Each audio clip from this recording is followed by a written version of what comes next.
Amari. And I'm Cait. And we're in Charlotte covering Vans Warped Tour 2014. We are the Awkward Media. It's been a long drive, we haven't spoken in miles. We're on the fast track to forgetting smiles. We once said. This is Vans Warped Tour 2014. We are in Charlotte. My name is Watsky. Alright, great. So Warped Tour usually pushes bands and artists to their limits. What's something you've had to deal with this year that you didn't expect to? I didn't know how hard it was going to be to shower. I didn't know how much physical labor we're going to have to be. We're working on unloading the production truck every day. We get up in the morning at 7:15 and we set our tent up. We get all the gear off of the trailer. We're flipping around big bass subs, speakers, and it's a lot of work, but it's been awesome actually. To actually get up in the morning and do physical work is something I'm appreciating. Definitely. Have you ever had to do anything like this? I've never been on a tour like this. I think there's no other tour that's like this. The scale of Warped Tour is crazy. It's like, I don't know how many buses there are, but it's like around 100 sleeper buses that are traveling from city to city every day for 2 months. And it's like a traveling carnival, but way bigger than that. So I don't know what there is in the world that's like Warped Tour. I've definitely never done anything like it. Definitely. Speaking of traveling carnival, what's something ridiculous that you've experienced so far? Something ridiculous. I can't think of anything specifically that jumps to mind. It's like every single day, it just blows my mind how many kids come out to this.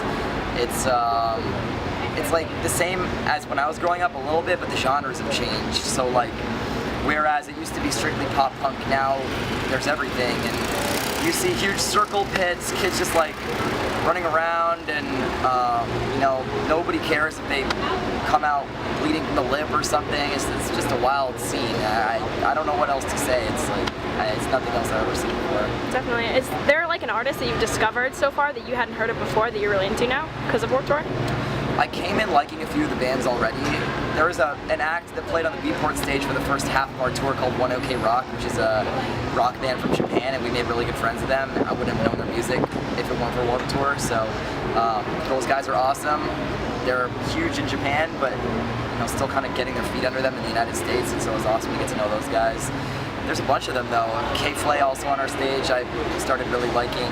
I came in familiar with her music already, but it's been awesome to get to know her. And there's just a lot of bands that also we've made friends with. We have a network of people now that we never would have been able to connect with outside of Warped Tour.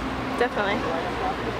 Is there like a Warped Tour charity that you feel is very important and something you hold close to your heart? Specifically involved in Warped Tour, I support all the efforts that they do. Right. Beach cleanup, the music cares. There's something that I was working on simultaneously while Warped Tour was going on, which is near and dear to my heart, which is I come from a spoken word poetry background, and I've been really involved with the National Youth Poetry Slam, and also with VidCon, which is a video making conference, because I do a lot of online video making. So something that I've been working on while I was on Warped Tour was sending 4 kids from VidCon to the National Youth Poetry Slam, and sending 4 kids from the National Youth Poetry Slam to VidCon, all expense paid, so that I could kind of connect the poetry world and the online content creation world a little bit. So wow. That went off really well.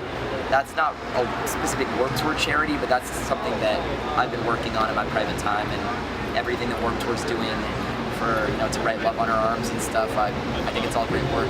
These are kids of the age that need inspiration and need to be told that if they're going through a dark time, that it's not going to be like that forever. Right, speaking of online video, so whoa, can you give a little explanation to the video behind it, or the meaning behind the video? So yeah, the first single off my new album, All You Can Do, is Whoa Whoa Whoa.